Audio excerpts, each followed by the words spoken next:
To order. I'm filling in for our chairman today. She's doing something fun, I hope. First order of business will be to swear in our new member, Mr. Seth Wood.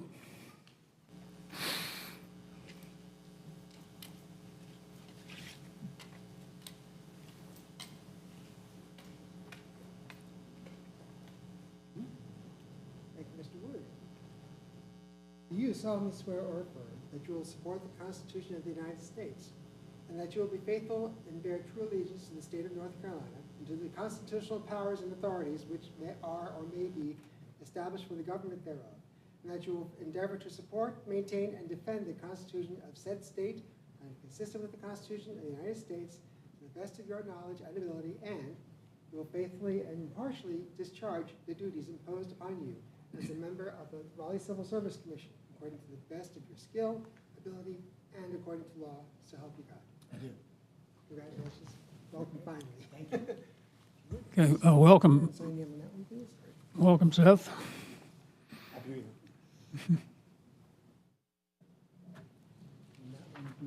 Great. Thanks a lot.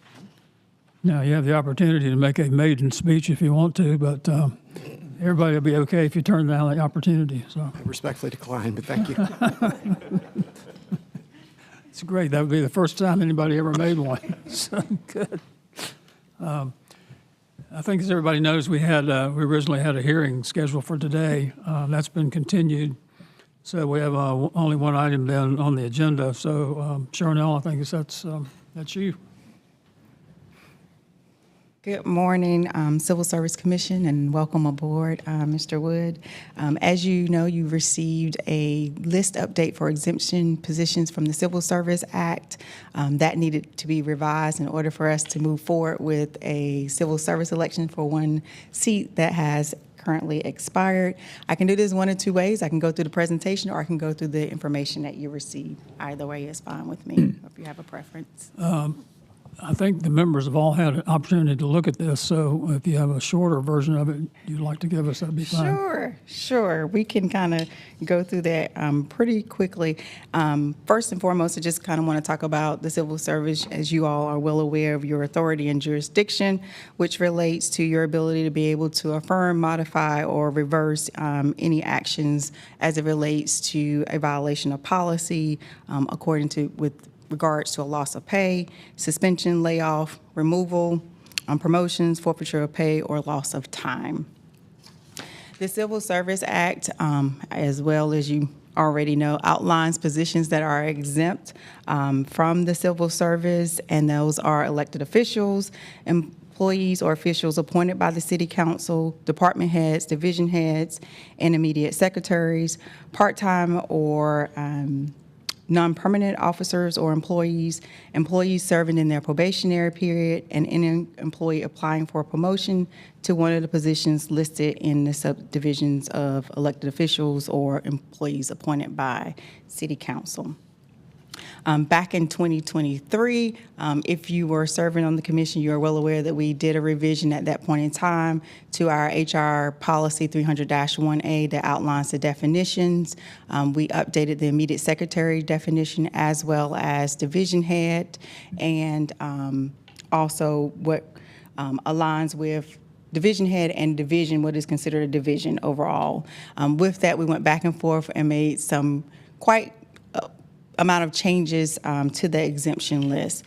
So for today's purpose, we did have to update that list for the upcoming election because we went through a class and compensation study. And based on that, classification titles changed, so we need to make sure that we have the right classifications outlined on the list.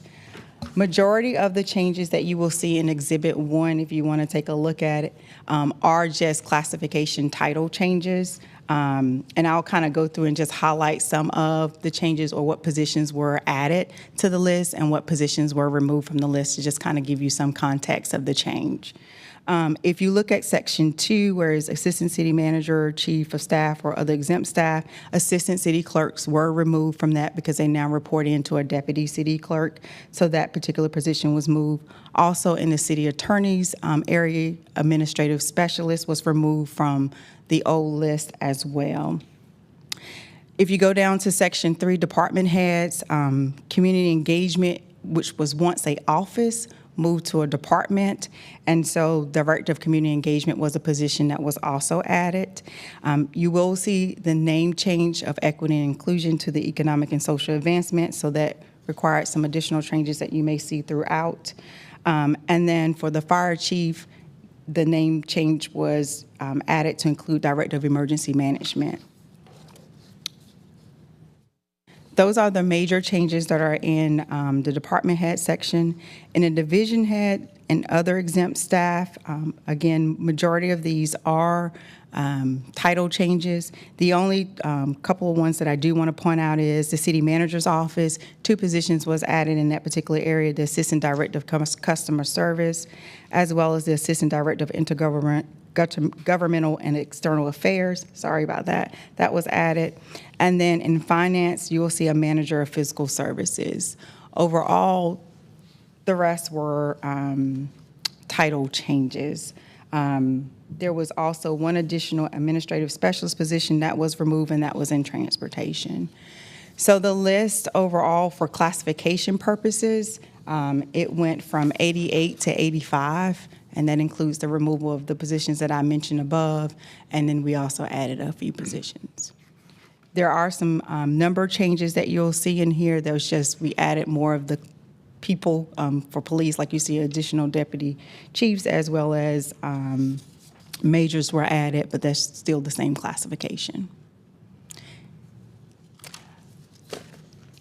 Any questions about the list? Any questions from members? Okay. Manu? One. Thank you so much for this. I guess my only question would be, out of the individuals or the positions that were taken off of this list, would they now be considered? Yes, they will be Okay. eligible for civil service to go through that process. And most of the changes, if they were taken off, is due to either a restructuring in the office or a reorg, so it changed the reporting structure or duties. Okay, sounds great. Thank you. Hey, just one quick question.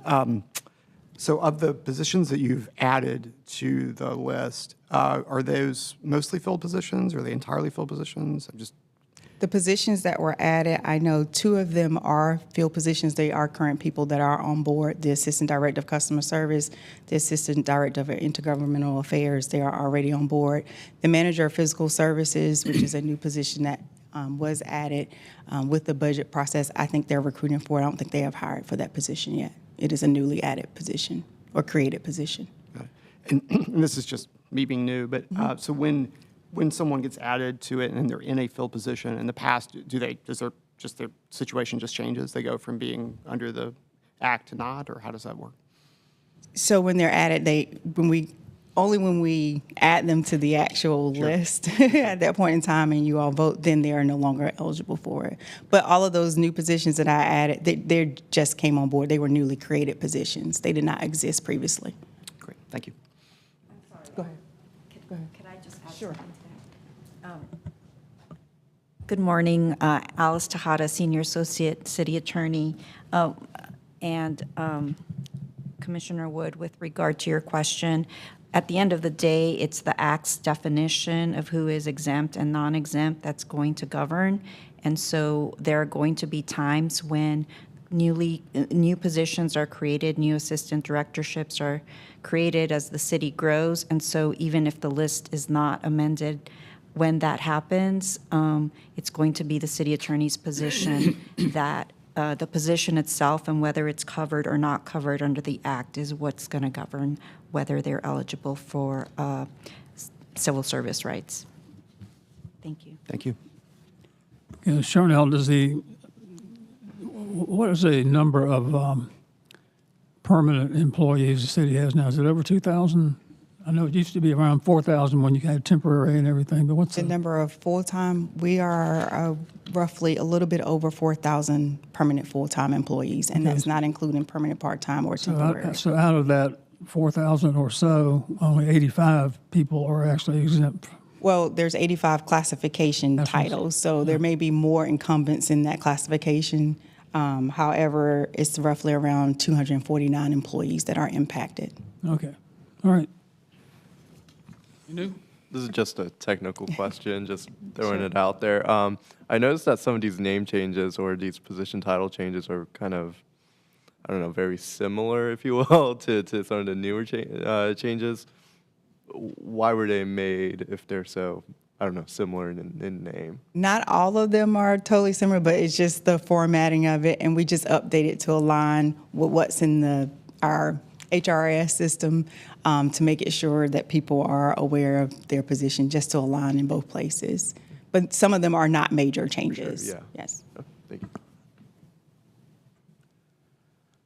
Okay, well, it's our duty is to review and comment if we want to comment on this document.